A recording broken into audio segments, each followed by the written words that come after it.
Welcome to Hearst Castle. My name is Sharon, and I'm going to be your guide on this little mini tour that I'm doing of the wine cellar. Mr. Hearst did have an extensive wine cellar. He was entertaining guests here at his estate in San Simeon. We're on the central coast of California. We are a state park today, California State Park. We're also a National Historic Monument. Just so you know, all of our state parks are closed, all 280 of them right now, to vehicular access. We do still have some beaches and trailheads that are open. It's important that you check to get the latest updates on the status of those areas being open. So go to our website, parks.ca.gov. It's still important to get outside and to get some exercise, so we encourage you to do that. Visit your parks, but remember to pay attention to social distancing. So just so you know, my camera woman and myself are practicing social distancing. We're standing at least 6 feet away from each other. So Mr. Hearst was a media mogul. He owned newspapers, he owned magazines, he owned radio stations, a TV station, a Hollywood movie studio. A lot of the guests that visited here came from Hollywood. That's what this place is known for, a lot of those Hollywood folks.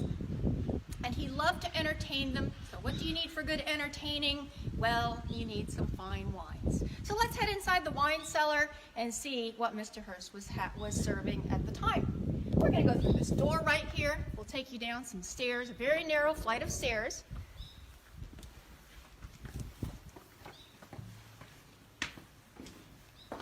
We've got a nice rail here that you really need to pay attention to.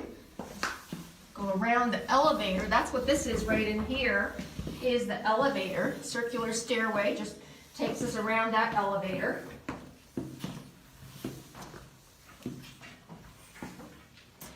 And right here you see we've got a door, a pretty hefty door that Mr. Hearst installed. At the time he was very concerned about theft, and because of the prohibition that was taking place back in those days, you can imagine that he would be concerned about some of these wines being stolen. So come on in. We're going to head inside here to the wine cellar and take a look at this wine cellar. We're panning around. Quite a few bottles of wine. Right now we've got about 2,900 bottles of wine in this room. It has a capacity of holding 10,000 bottles. Mr. Hearst was buying the finest wines available for his time. And at the time, those wines came from France and from Germany.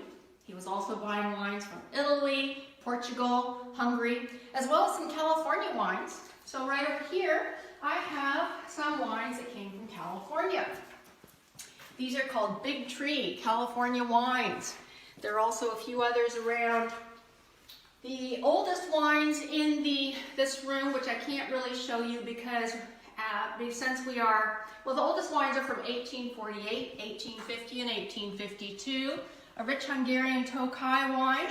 We are doing some maintenance here at the castle during this time. We're taking advantage of the time that we're closed. Essential workers are coming up and taking care of the grounds. We have gardeners outside, maintenance workers, a lot of the guides, the curatorial staff, security people, we're all pitching in to try to make this place really shine so that when you come back, we've got an even better castle for you to see.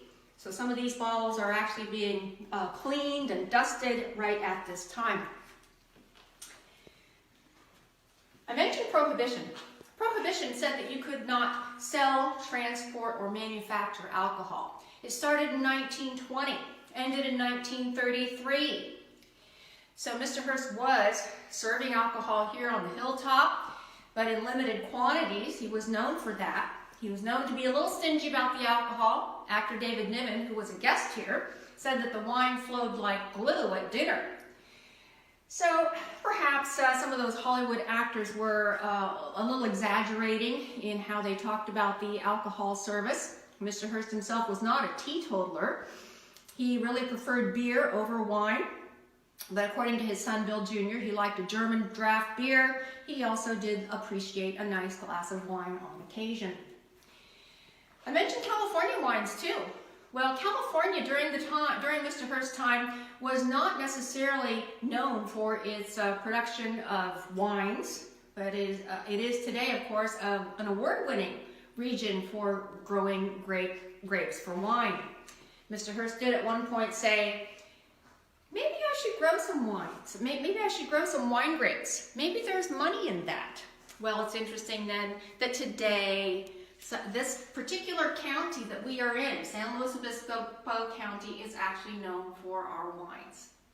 So that is our tour of the wine cellar. Thank you so much for visiting. Thank you for joining me, and we hope to see you real soon. So for now, just practice the social distancing. Check out the website to find out about when we might be back open, parks.ca.gov. Thank you so much.